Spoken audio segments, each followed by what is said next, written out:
Gamma and beta ফাংশনের 11 নম্বর টিউটোরিয়ালে আপনাকে ওয়েলকাম করছি। Relation between gamma and beta function গুরুত্বপূর্ণ একটা থিওরেম আমরা এখন প্রমাণ করব। ওর লিখে থাকতে পারে show that the beta of m comma n equals to gamma m into gamma n upon gamma of m plus n. Proof.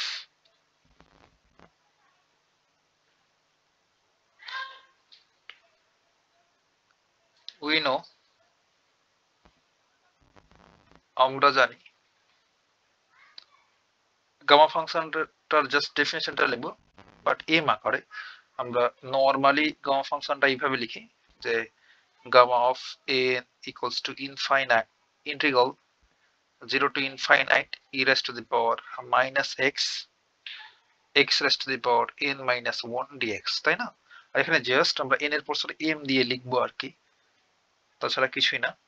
equals to integral 0 to infinite limit এবং e raised to the power, আর এই x এর পরিবর্তে আমরা just নতুন একটা variable use করছি t। তাহলে এখানে t হলে এখানে যখন x তখন এখানে x, তাহলে এখানে t হবে t raised to the power, এখানে যেহেতু m সেহেতু আমাদের এখানে হবে m minus 1, এখানে যেহেতু n ছিল সেহেতু এখানে n ছিল, ঠিক তেমনি এখানে m সেহেতু এখানে আমাদের m হবে minus 1। আর এখানে যা থাকে ভাই, এখানে যেহেতু t সেহেতু t এর রেসপেক্টে ইন্টিগ্রেশনটা হবে dt। এন্ড আমরা আরো একটা লিখবো এবার n আকারে gamma of n equals to integral 0 to infinite. এখন আমরা প্রিভিয়াস টিউটোরিয়ালে যে থিওরেমটা প্রুফ করলাম সেটা লিখবো। যদি আবার এই প্রশ্নটাতে লিখি যে gamma of n equals to integral 0 to infinite e raised to the power যে মাইনাস kx, এখানে যখন k থাকে তখন আমরা এখানে একটা k raised to the power n লিখতে পারি, তাই না? দেন x raised to the power n minus 1 dx। একটু যদি দেখাই, প্রিভিয়াস টিউটোরিয়ালে আমরা প্রমাণ করলাম, এই যে এটাই প্রমাণ করছিলাম, এইটা এই থিওরেমটাই জাস্ট ওখানে লিখলাম, বুঝতে পারলাম? এই k raised to the power n টা যখন এই পাশে দিয়ে দিই তখন এমন আকার ধারণ করে, সেটাই এখানে লিখলাম এবং এই ফর্মটাই এখানে লিখছি এখন যে gamma of n equals to 0 to infinite e raised to the power, এখানে আমরা যদি দিই মাইনাস tx, তাহলে এখানে লিখতে পারবো t raised to the power n R x raised to the power n minus 1 d। এখানে যেহেতু x সেহেতু আমরা এখানে x এর রেসপেক্টে এটাকে ইন্টিগ্রেটিং করব। আর অবশ্যই এখানে আমাদের t টা হচ্ছে কনস্ট্যান্ট, t হচ্ছে কনস্ট্যান্ট বা ধ্রুবক, এই t টা, হ্যাঁ এই t হচ্ছে আমাদের ধ্রুবক, এই t। এখন আমাদের কাজ হচ্ছে জাস্ট এই দুইটাকে গুণ করে ফেলা, লেফট সাইড আর লেফট সাইড গুণ করব, রাইট সাইড আর রাইট সাইড গুণ করব, তাহলে কি হবে এটা ইমপ্লাই করছে যে gamma of m into gamma of n equals to, আমাদের এই ইন্টিগ্রেশন সাইনটা থাকলো 0 টু ইনফাইনাইট, আর ফার্স্ট এইটা যদি লিখি 0 টু ইনফাইনাইট, দেন এখানে আমাদের e raised to the power minus t, e raised to the power minus t, তারপর আছে t raised to the power m minus 1 dt টা একটু পরে লিখি। এবার আমরা ভেতরের এই অংশটুকু লিখব যে e raised to the power minus tx then t raised to the power n, তারপরে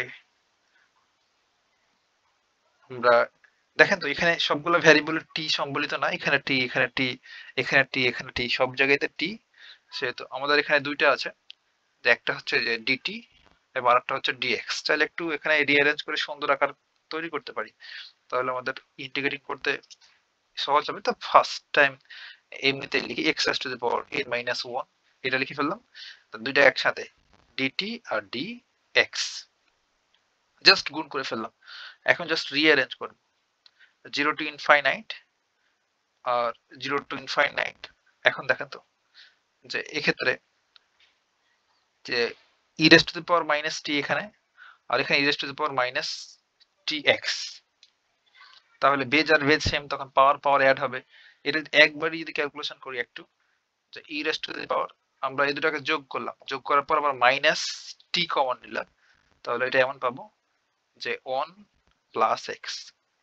বেসিক ক্যালকুলেশন ভাই আপনি এসব বুঝতে পারছেন আশা করছি। তো এরকম তো e raise to the power minus t into e raise to the power minus t x, তাহলে কি হবে minus t x e raise to the power, এবার মাইনাস টি যদি কমন নিই এখানে হবে 1 আর মাইনাসে মাইনাসে প্লাস এক্স।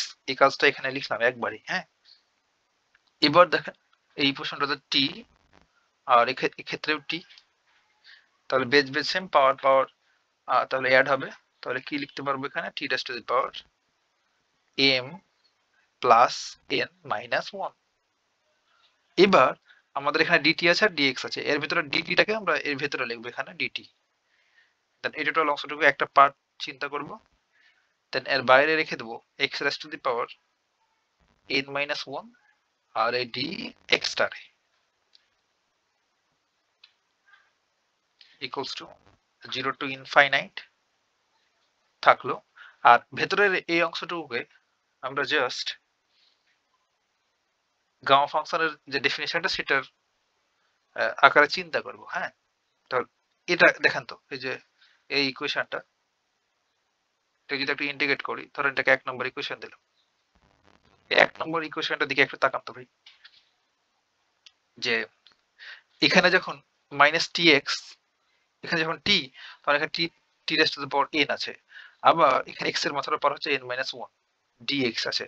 এই ভেতরে এই অংশটুকু চিন্তা করো, যেহেতু ইনফাইনাইট ঠিক আছে, e raise to the power minus t 1 plus x, আবার টি এর উপর মাথার উপর পাওয়ারটা আছে এম প্লাস এন, তাহলে কি আমরা চিন্তা করতে পারি না যে এই যে 1 প্লাস এক্স এই অংশটুকু আমাদের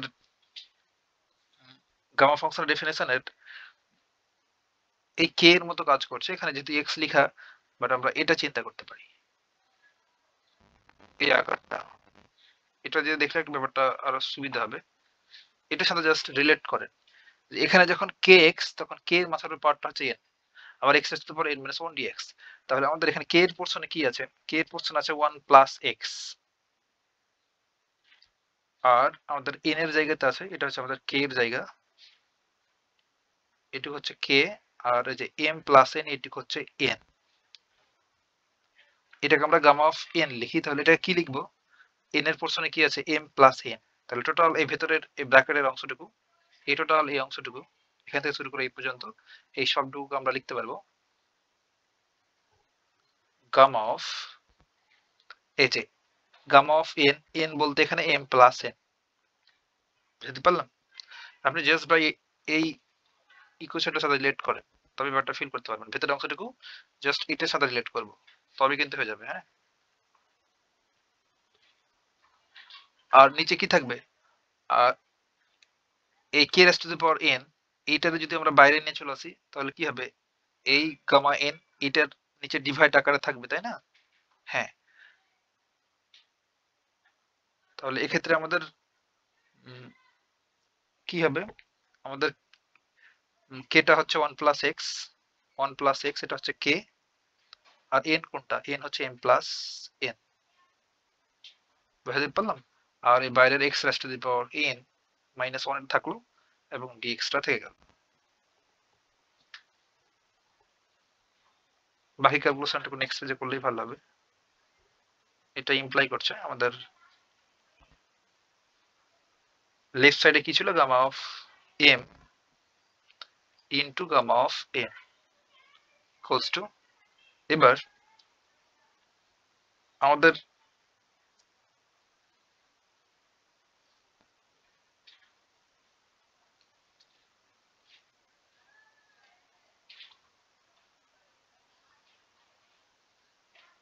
এই gamma of M plus N এই অংশটুকু হচ্ছে কনস্ট্যান্ট, তাহলে আমরা এই ইন্টিগ্রেশনের বাইরে বের করে ফেলবো, তাহলে যেটা হবে যে gamma of M plus N then integral 0 to infinite x raised to the power n minus 1 upon 1 plus x whole to the power m plus n dx equals to gamma of m plus n, আর এই অংশটুকু কি ভাই, আমরা দেখে চিনতে পারছি এটা হচ্ছে আমাদের গামা অফ, সরি এটা হচ্ছে বিটা অফ এম এন, তাই না? আমরা বারবার এসব নিয়ে কাজ করেছি, প্রমাণ করেছি এটা। এই অংশটুকু হচ্ছে beta of M comma N. তাহলে দেয়ারফর আমরা লিখতে পারবো যে gamma of M into gamma of N, আমি ইমপ্লাইজ দিতে পারি এন ইকুয়ালস টু হচ্ছে gamma of M plus N into beta of M N. আমাদের লাগবে কি বিটা অফ এম এন, তাহলে therefore beta of M N জায়গায় থাকলো, আর এটাকে এই পাশে দিয়ে দিলে কি হবে, gamma of M into gamma of N upon gamma of m plus n. That's it. Proved.